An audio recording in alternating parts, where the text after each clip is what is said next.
Qala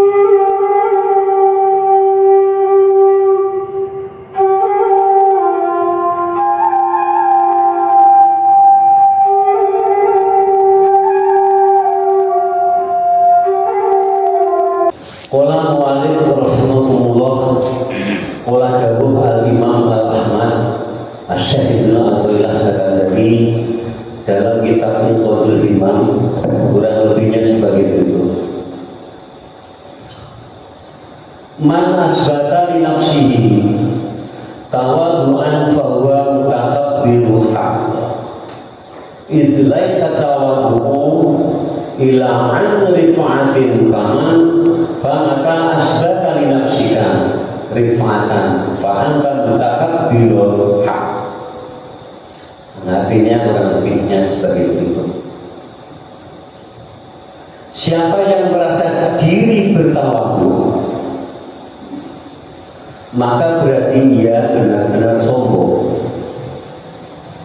Sebab tidak mungkin ia merasa tawadhu kecuali kalau ia merasa besar atau tinggi derajatnya. Karena itu, bila engkau menetapkan bahwa dirimu itu besar dan tinggi, maka benar-benar engkau telah sombong. Bahasanya orang ahli makrifat itu seperti itu. Bijak, sangat bijak sekali.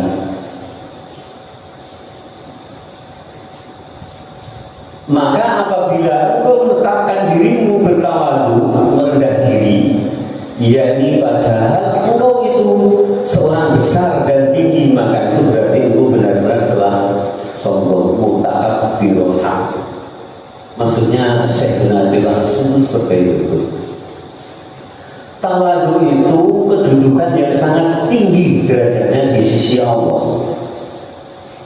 Tawadhu itu apa ya? Tawadhu itu berakhlak, adab, ya, bukan azab ya, adabul azab, akhlakul karimah. Tapi yang jelas tasawufnya itu adabul adab. Di atas adab ada adabul adab. Adabnya bagaimana? Ada adab namanya hakul ubudiyah, ada adab hakul rububiyah. Ada haknya Allah, ada hak-haknya hamba. Baik kita ini Allah. Maka apabila posisi kita mengetahui diri kita ini tawadhu, saya kan sudah sabar, saya kan sudah ngalah, saya kan sudah berakhlak, sudah beradab sama kalian semua kan itu. Itu kok tahu posisi kita seperti itu, berarti kita ini benar-benar orang yang paling sombong. Memang tawadhu diperintah oleh Allah, tawadhu disuruh oleh Rasulullah, disunahkan oleh wajib. Ada wajib apa hadis qudsi yang memang harus diterapkan tawadhu. Tapi setelah tawadhu, merasa tawadhu itu berarti orang itu jadi orang sombong. Apa ya, terima tawadhu itu dengan waro konah. Pernah itu diceritakan oleh Abdullah bin Mubarak. Abdullah bin Mubarak itu terkenal tawadhunya. Dia itu mau pergi haji itu namanya juga orang tawadhu ya, dengan menerima dengan apa adanya, nabung, dia baru nabung. Pas dia dapat jatah haji, berangkat bareng-bareng sama orang-orang yang kaya. Orang-orang yang kaya gedenya gede-gede karena uangnya besar. Lah Abdullah bin Mubarak ini gedenya ya kecil gitu. Lah nabung juga pas-pasan, bekal-bekal itu dimuatin semua dalam perjalanan dari dalam perjalanan sama dengan rombongan. Jadi lama karena gedenya itu kecil, yang ketinggalan. Lama-lama ketinggalan ketinggalan. Juga musyawarah saya tak tungguin wis gak usah. Nanti malah gak usah paksa kalau kayak saya mati kan gitu. Ya udah dijalani aja lama ketinggalan, lalu ketinggalan jauh sama rombongannya. Namanya juga nabung pas-pasan ya, Abdullah bin Mubarak. Nama aslinya Abdullah, kan bapaknya itu Mubarak, jadi kan Abdullah bin Mubarak. Nah, sampai sekarang ini panggilan langsung Abdullah Mubarak, Abdul Mubarak.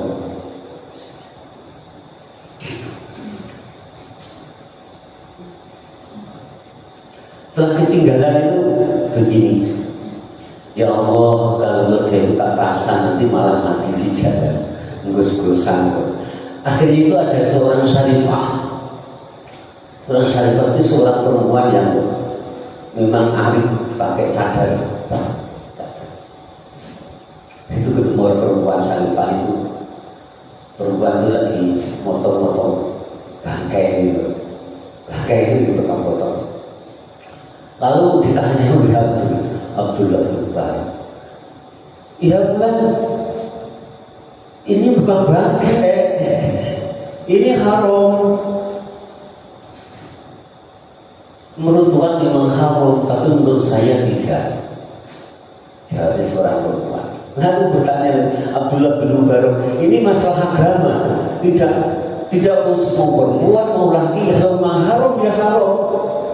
Hukumnya yang haram. Tetap dijawab seorang syarifah itu, "Tuhan, mungkin ini haram itu buat Tuhan, tapi buat saya itu sangat halal sekali karena saya membutuhkan. Saya seorang janda yang punya seorang anak 5, tidak ada yang bisa memberikan nafkah, dan adanya hanya ini." Akhirnya keledainya sama barang-barangnya ya, barang-barangnya itu kuasih semua. Nama Abdullah baru pada sahabat syarifah. Setelah dikuasih semua, balik pulang. Sebelum pulang tanya, "Kamu itu sebenarnya siapa?" "Wah, pulang. Saya adalah seorang perempuan binti fulan, binti fulan, binti fulan, binti Syairah Abidin, binti Hasan, binti Syairah, binti Fatimah, binti Syahra, binti Muhammad, binti Muhammad Rasulullah SAW." Ternyata seorang keturunan baginda Rasulullah SAW. Pulang Abdullah bin Mubarak pulang, nggak jadi haji. Perabotannya semuanya diserahkan sama syarifah. Setelah pulang itu ya nggak jadi haji. Setelah semua yang rombongan haji pulang, langsung saya silaturahim Abdullah bin Mubarak, "Salam, mudah-mudahan kau menjadi haji yang mabrur." Temannya juga begitu, "Salam juga, mudah-mudahan kau menjadi haji yang mabrur." Saya kan nggak ikut haji, saya kan nggak jadi haji. Seorang yang menyatakan, "Saya tahu sendiri bahwa kamu itu ikut haji." Bahkan Imam Jumlah juga di samping saya. Bahkan tanya lagi kepada satunya, satu bagaimana? Dan satunya itu ternyata dalam satu hotel aja juga tidur sama Abdullah bin Mubarak. Nah, yakin semakin bingung Abdullah bin Mubarak. Ternyata apa? Ternyata digantiin oleh malaikat. Betul-betul temannya sendiri itu menyaksikan bahwa Abdullah bin Mubarak itu juga mendapat gelar haji yang mabrur. Nah, kita ini kadang-kadang kan nafsunya yang lari duluan, mau umroh, mau haji juga nafsunya duluan, keinginannya, motivasinya yang lain-lain ya, motivasinya duluan ya. Tapi tidak mungkin kiri kanan bahwa seorang tetangga kita ini ya, seperti ini ya, perlu diutamakan. Cukup haji sekali, cukup umroh, terutama untuk ngurusin orang-orang yang fakir, yang miskin, itu lebih utama. Dicontohkan oleh Abdullah bin Mubarak. Ini terkenal zuhudnya, terkenal dengan tawadhunya Abdullah bin Mubarak.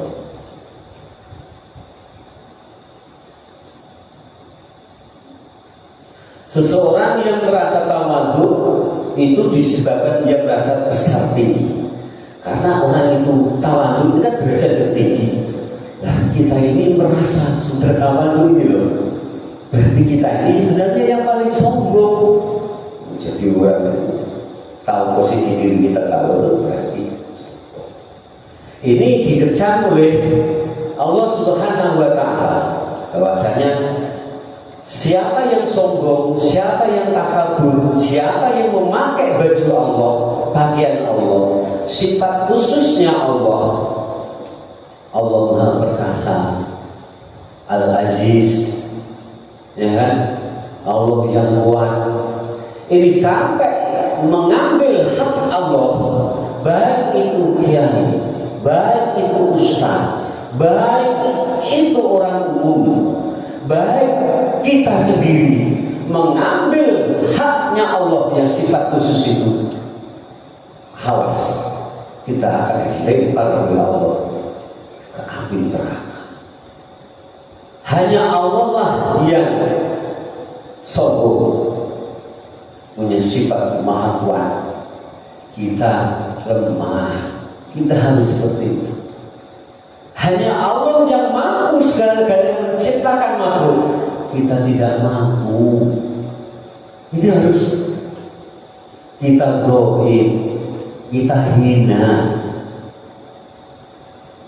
Allah yang maha kaya, kita miskin, gak punya apa-apa. Makanya jangan sampai punya harta buat kesombongan, punya ilmu buat kesombongan. Memang perintah Allah disuruh ibadah, disuruh beramal, tapi mengakui amal itu yang dilarang. Harusnya bagaimana? Kembali kepada Allah Subhanahu wa Ta'ala. Taat ujian, maksiat juga ujian. Banyakan maksiat itu, banyakan taat ini manusia itu gak kuat. Bisa taat ini manusia kebanyakan gak kuat. Gak kuat apa? Gak kuat menerima kesabaran dan ketawaduan. Dikit-dikit mengakui kalau kita baik, orang lain kan bahaya. Dikit-dikit kita ini merasa beribadah, merasa alim, yang lain banyak maksiat. Ini yang harus kita jaga hati kita. Masih Muslimin sedang sholat subuh, jamaah sholat subuh al-hidayah yang saya cintai, dan insya Allah dicintai Allah Subhanahu wa Ta'ala. Asyilbi itu tokoh tasawuf generasi 804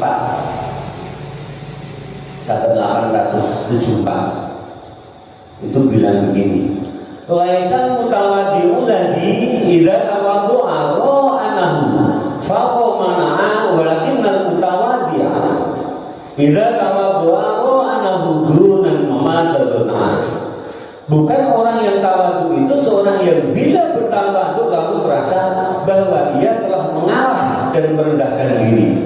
Tetapi orang tawadhu itu ialah bila berbuat sesuatu merasa diri belum layak mendapat kedudukan itu. Ya Allah, aku beramal, lupakan. Setelah sudah kok lupakan. Ya Allah, aku nitip rezeki buat nasib al-hidayah, lupakan. Pokoknya segala perbuatan baik-baik setelah berbuat lupakan. Jangan sampai diri kita mengetahui, apalagi mengakui bahwa ini amalku, ini usahaku, nanti yang muncul ada takabur, yang muncul kesombongan, takabur, muncul sum'ah, macam-macam penyakit hati. Kalau enggak berbahaya. Jadi orang Islam ternyata perilakunya kok malah kesombongan. Setelah kita taat, puasanya rajin, kok masih maksiat. Nah, ini perlu pembersihan jiwa, intinya perlu di jiwa, bersihkan itu. Saum, banyak amalia, penyakit hati itu obatnya itu saum, banyak amalia. Kalau enggak nanti nafsu kita yang bertengger di dada kita, nafsu. Bukan atas rahmat dan bantuan Allah, tapi nafsu yang bertengger dalam diri kita. Tidak muncul siapa gua, siapa sudah pada, kalau saya ini kan kesombongan.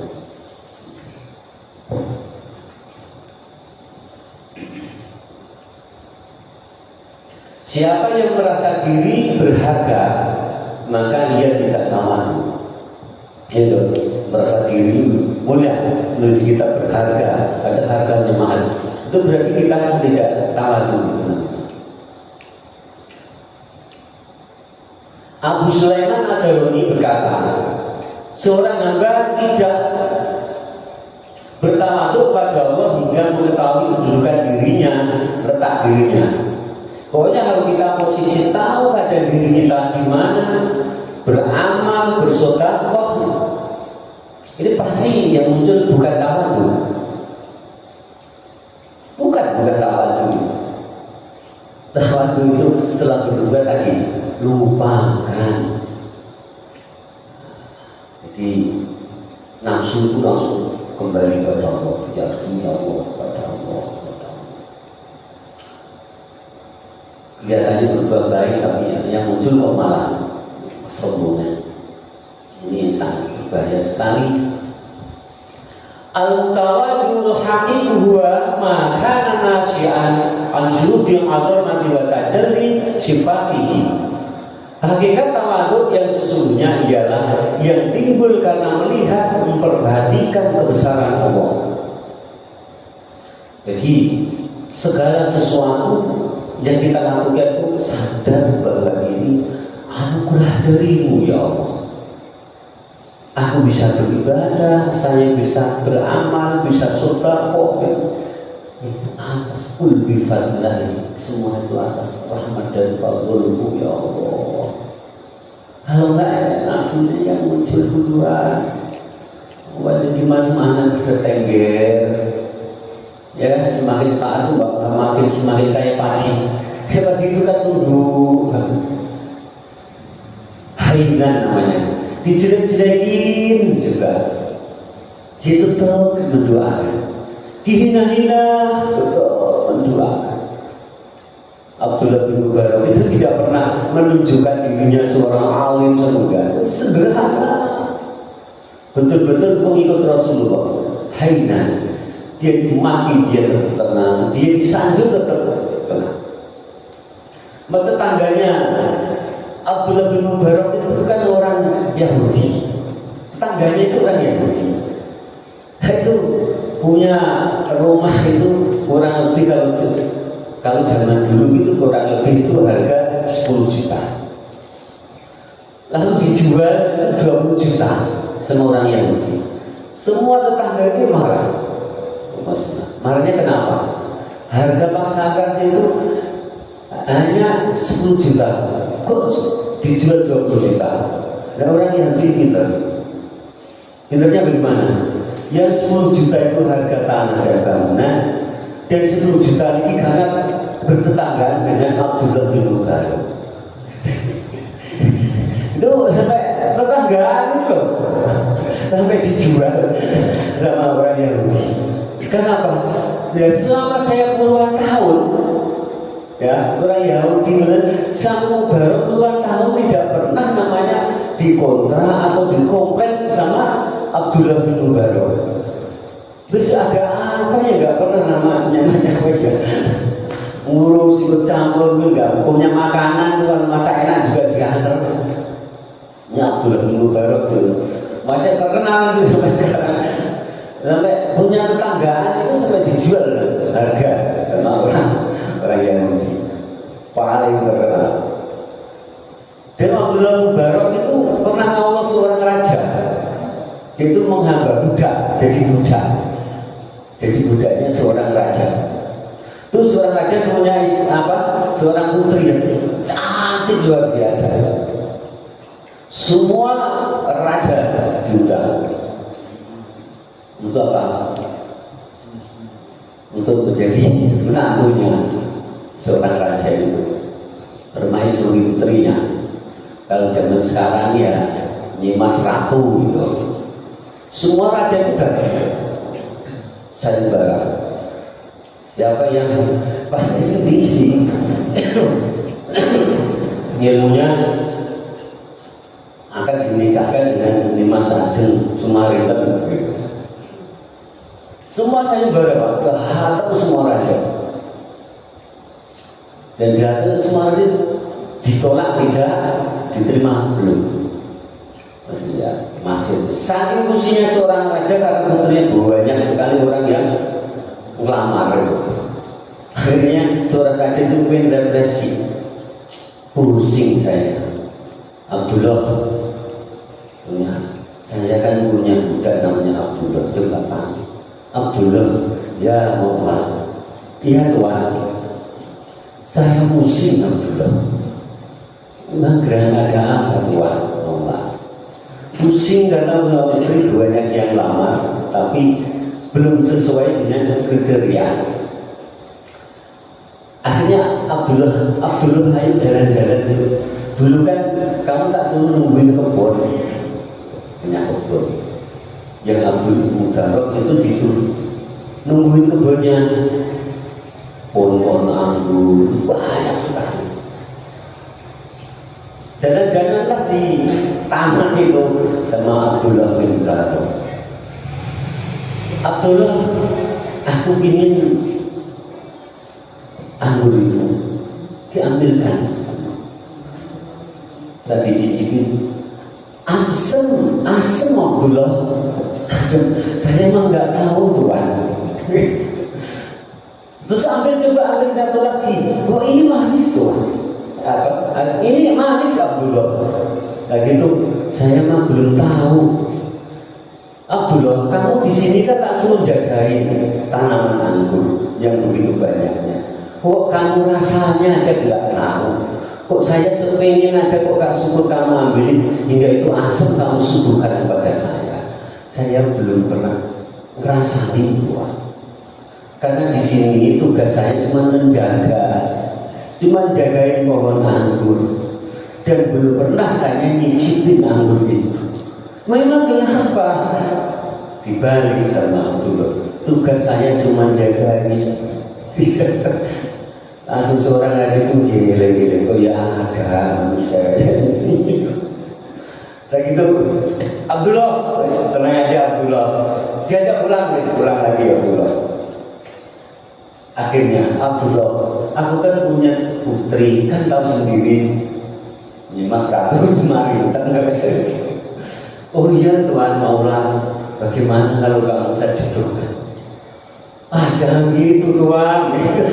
Jadi seorang budak itu akhirnya ya memang dijadikan jodoh oleh putrinya seorang raja, hingga punya putra putrinya sekarang ini, hingga sampai sekarang ini nama beliau Abdullah bin Mudarok itu sampai ditempel ke sampai saudara-saudara kita yang lain umat Islam.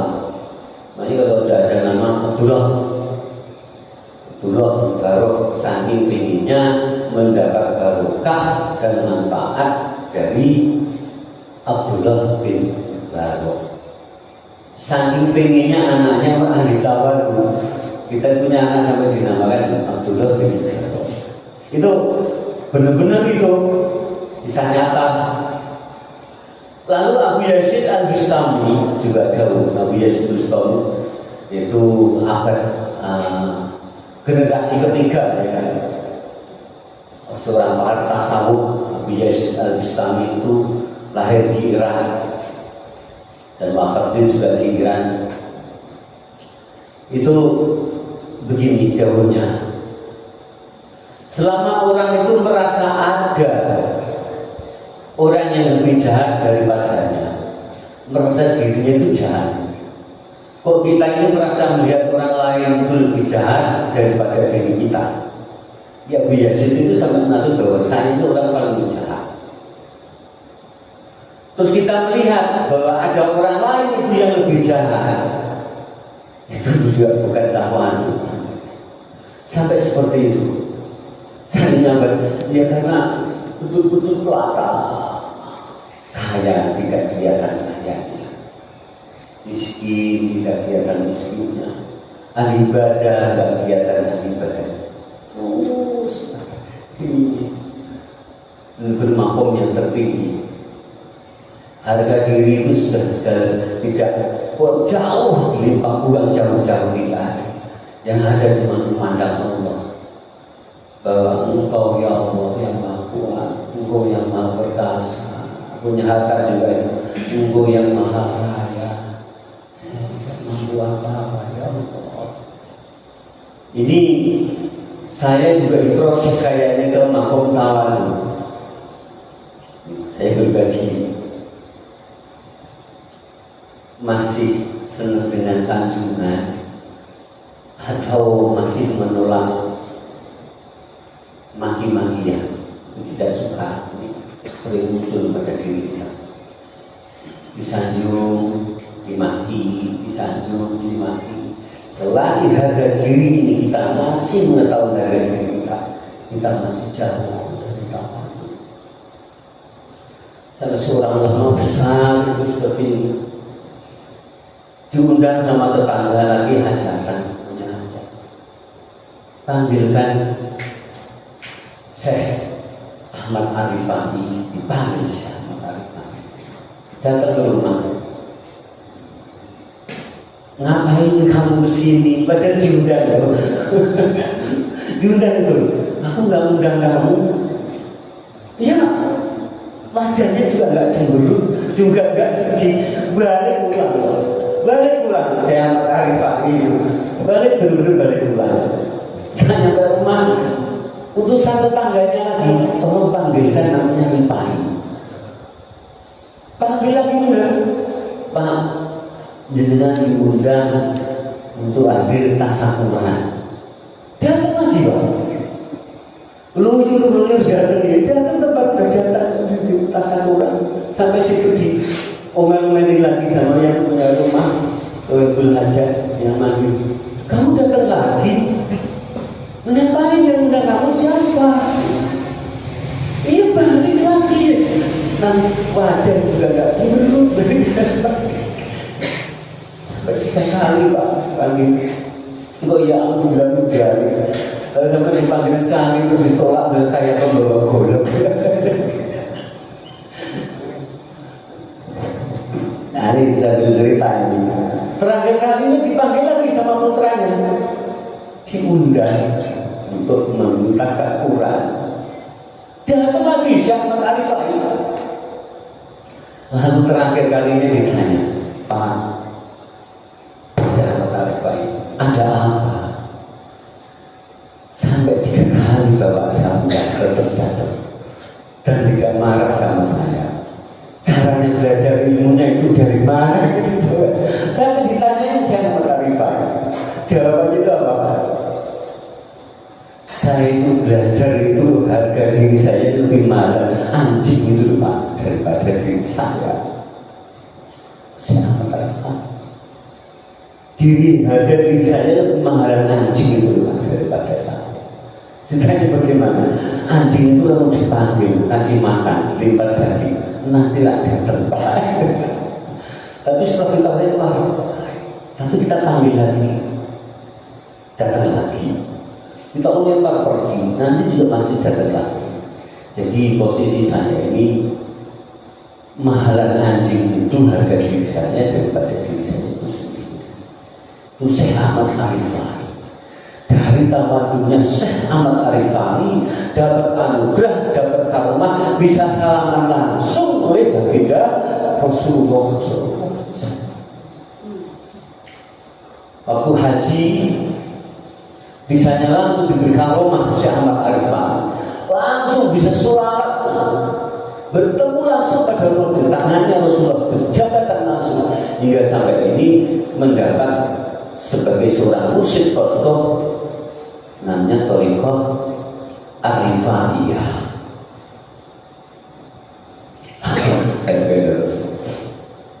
Sebut Rasulullah Muawiyah itu Syekh Ahmad Arifai, dia mendiri thariqah Arifaiyah. Tawadhunya kepada Allah dan tawadhu kepada manusia. Tawadhu ada 2, tawadhu kepada dan tawadhu pada sisi Allah Subhanahu wa taala. Ada diskusi? Kalau enggak saya tambahin.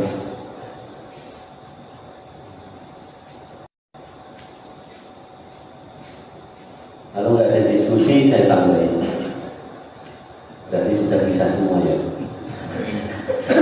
Yang mau ditanyakan bingung apa?